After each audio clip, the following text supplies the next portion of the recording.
Welcome to the Courage to Change with Karen podcast, where we delve into the heart of addiction recovery and share stories of triumph over adversity. I'm your host, Karen Gardner, your experienced guide in addiction recovery, providing support for the families impacted by addiction. Do me all a favor, would you? Would you please subscribe to this podcast? It sure helps get the message out to everyone else. And if on the platform you're listening to, if they give you a chance to review it, hit a good review as well for me, would you? Thanks. Welcome to episode 5 of the Courage to Change with Karen podcast. I'm Karen Gardner, and I support families suffering from addiction. Today's reading is going to be January 21st. It is out of the Courage to Change book. If you have one, grab it. If not, listen along. January 21st. Before Al-Anon, I could never tell the difference between what was and what was not my business. I felt I had to take care of everyone around me until I couldn't stand it anymore. I usually kept this up until I became physically ill. I usually kept this up until I became physically ill. My body tried to tell me to pay attention to my own needs, but I simply wasn't ready to listen. Al-Anon helps me to listen and learn from my body, my soul, and my higher power. How do I do it? I try to check in with myself on a regular basis. Am I hungry, angry, lonely, tired? If so, I can make a point of stopping what I'm doing long enough to attend to my needs. When I pay attention to the messages I'm being given, I have a better chance of detaching from other people and situations.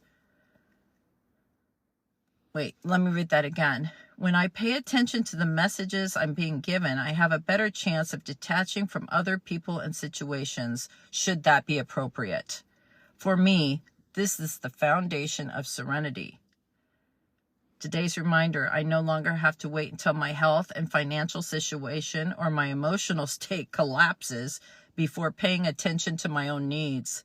Today I can practice becoming more aware of what my inner voice is trying to teach me. I can listen and learn. Don't listen to friends when the friend inside you says, do this. Mahatma Gandhi said that. So, great reading. Great reading. And I've been talking about this all week or posting about it. And I did a little live yesterday. And, this hungry, angry, let's start with hungry, angry, lonely, and tired. Those are fundamental questions that therapists use, counselors use, doctors use, nurses use when someone starts to fall apart. The acronym for that is HALT. HALT. HALT means stop. Last week's podcast was on stop. If you want to talk about stopping, please go to episode 4. And there's also a great freebie in that, those show notes for you about stopping. Now, what happens if you don't stop? What happens if you continue? What happens if you're so in your head and you're worried and you're frantic? And I speak from my own experience here. I was so frantic and desperate to help my loved one. I was working as much as I could because I needed the money. I needed the money to take care of the situation. I needed the insurance. I was running around like a chicken with my head cut off, trying to make sure they had what they needed. And they were, I was all over the board and I was exhausted. And if you don't stop, if you don't take a minute to stop and check in with yourself, what does that mean? Check in with yourself. Like I'm with myself all the time. What are you talking about? Okay. There's something that happens when you're running around like a chicken with your head cut off, even if it's for good things, like you're going to CrossFit. Okay, you got to stop by the store, get stuff for dinner, you're making dinner, you're doing this, you're doing that, you're volunteering here, you're going to work, you're doing your clothes, you're getting the car washed. You're not, that's just a body in motion, right? It's like a train on tracks. It's just speeding ahead. There's no, conductor. You're just forging forward.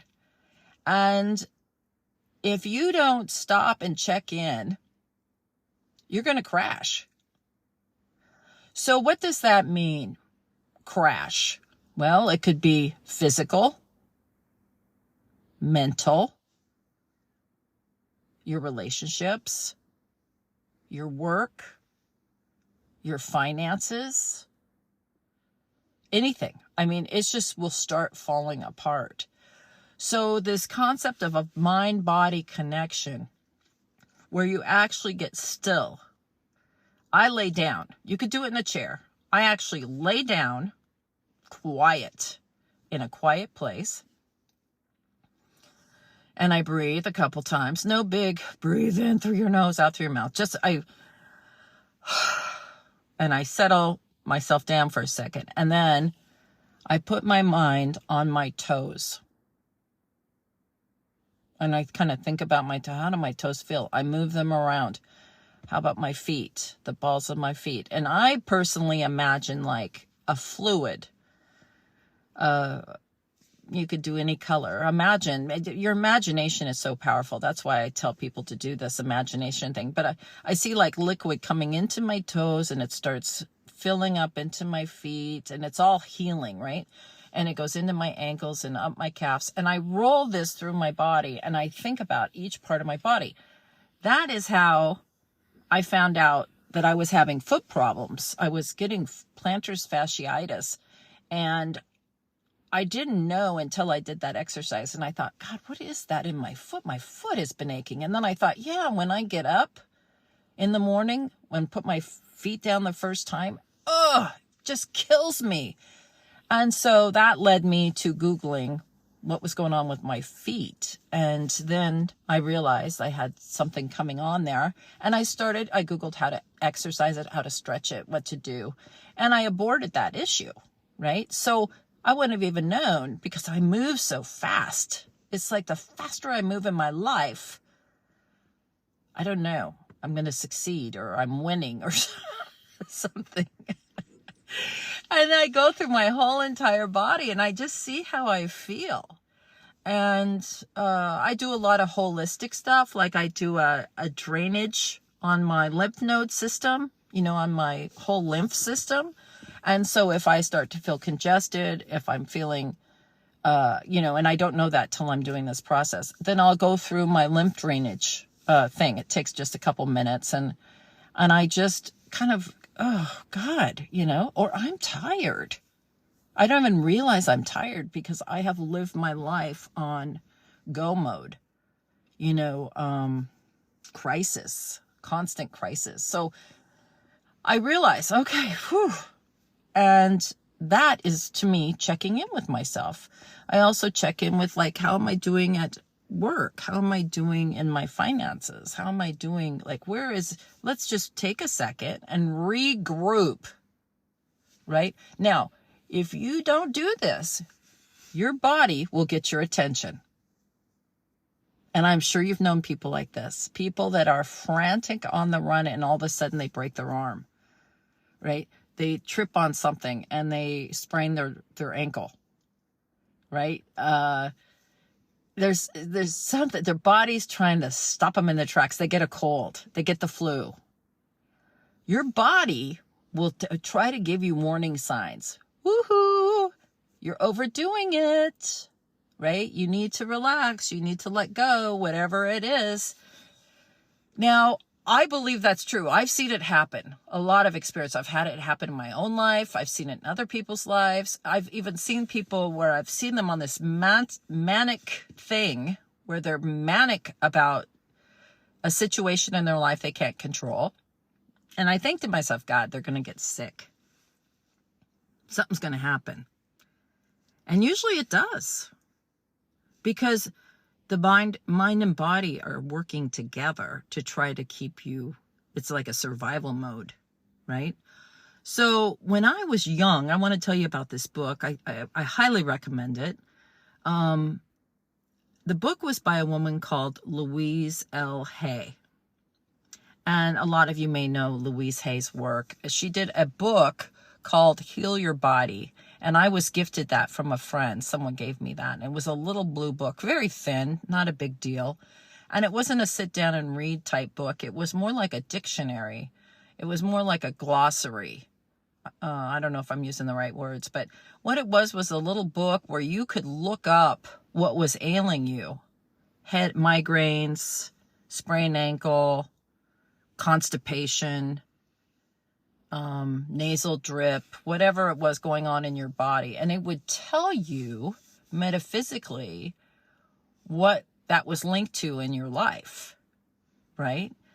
And so one time I twisted my ankle, hurt my foot really bad. And I looked it up, and it was financial fear, right? Fear of moving forward. No, that's what it was. Fear of moving forward. And that was true at where I was in my life at that time. Another time it was my lower back. And I looked that up, and that was financial fear. And every time I looked it up, I thought, God, that's coincidental. That's, sore throat, fear of speaking up. There was just such a correlation that you just couldn't ignore it. It was just so interesting to me.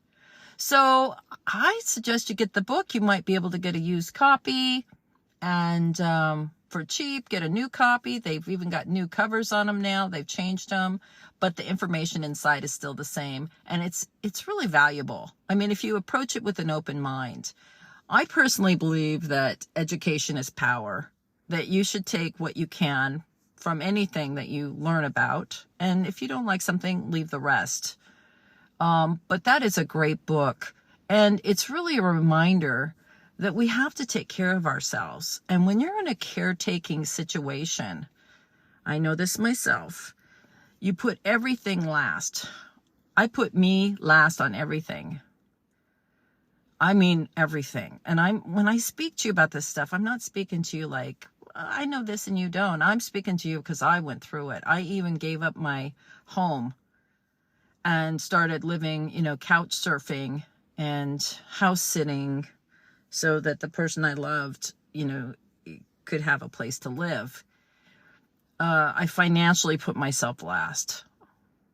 Most of the time, they had more money in their account than I had in mine, even though it was my money. I'm a mess codependently. And I have to work at this. I want a better way of life. Otherwise, it'll kill me. It will kill me. So I take this pretty seriously. And your body is your best friend. You have to listen to yourself. When they tell you, if you go to a treatment center with a loved one who's recovering from gambling, addiction of some sort, porn, gaming, alcohol, meth, heroin, fentanyl, whatever it is, they will talk to you about self-care. And they'll say you have to take care of yourself.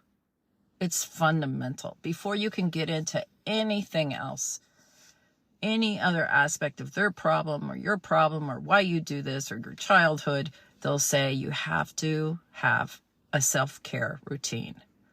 And it doesn't mean you got to spend a lot of money on it, but you do have to check in with yourself.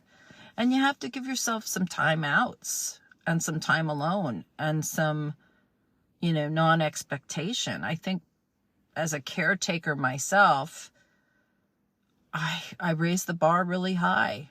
And no one else has this bar that high except for me. I have to lower the bar. And, this reading, let me go back to this. There's another part I want to tell you. Trying to figure out what's my responsibility and not. Right? That's self-care. Minding my own business is self-care. And if you don't believe me, I want you to go back to last week's episode 4. And listen to it again. It's self-preservation to mind my own business, to stay out of things that don't involve me, to not give unsolicited advice, right? To focus on me, to focus on my own happiness, my own physical well-being. Am I getting enough sleep? Am I drinking enough water? Am I eating good foods? It sounds so elementary, but when you're in crisis, that's the first thing that goes. First thing that goes. So I really want to challenge you to take some time. And if it's not what I did, where I lay down and just think about my toes, think about the balls of my feet, the arches of my feet, the hills of my feet. I kind of jump up about every 3 inches and I just check in and think about, okay, how does that feel? Right? Do that. What's it going to hurt? Give it a try. If you don't like that and you have another way to do it, I'd love to hear about it. Put it in the comments. There's a way to put, there's Q&A on a lot of these platforms. And I've opened them up for my particular podcast. Or jump on the private Facebook page for this podcast and let's talk about it. Let's talk about what works for you, because if it works for you, it's going to work for other people. The link, I've got a couple of freebies for you today. One is 20 of the most common of these mind-body connections that you may be suffering from. I have created a PDF for you for that particular thing. 20 of the biggest issues that could be going on with your body that might have something to do with what's going on in your world. And that is a PDF that you can find in the show notes. That is a freebie from me to you. It's the 20 most common things that someone who loves an alcoholic or addict would be suffering from. I think you should probably look at that, print it out, and consider what it's saying for your own well-being. It could be the first step in your really taking care of yourself in this crisis. The other freebie I have for you is a link to the Facebook group for this podcast. And you can go on there and we can continue the discussion. You can ask me questions, and I do a lot of jump on pop-up readings and readings from, current days of Courage to Change. It's a great way to be part of a community that is all trying to move forward, to really grow and learn and survive, not just survive this situation, but kick its ass, just kick its ass. And doing this kind of work is not selfish. I know it feels selfish. It did for me when I first started, because I really thought I should be focusing about my loved one. But I realized that the more I've focused on myself and my own recovery and well-being, the better it was for the other person. And if you don't understand that, stick around, okay? It'll get clearer to you. I want to thank you for joining me today. Again, subscribe, like, and subscribe to this podcast. Share it with a friend that may need it, and I'll see you next week.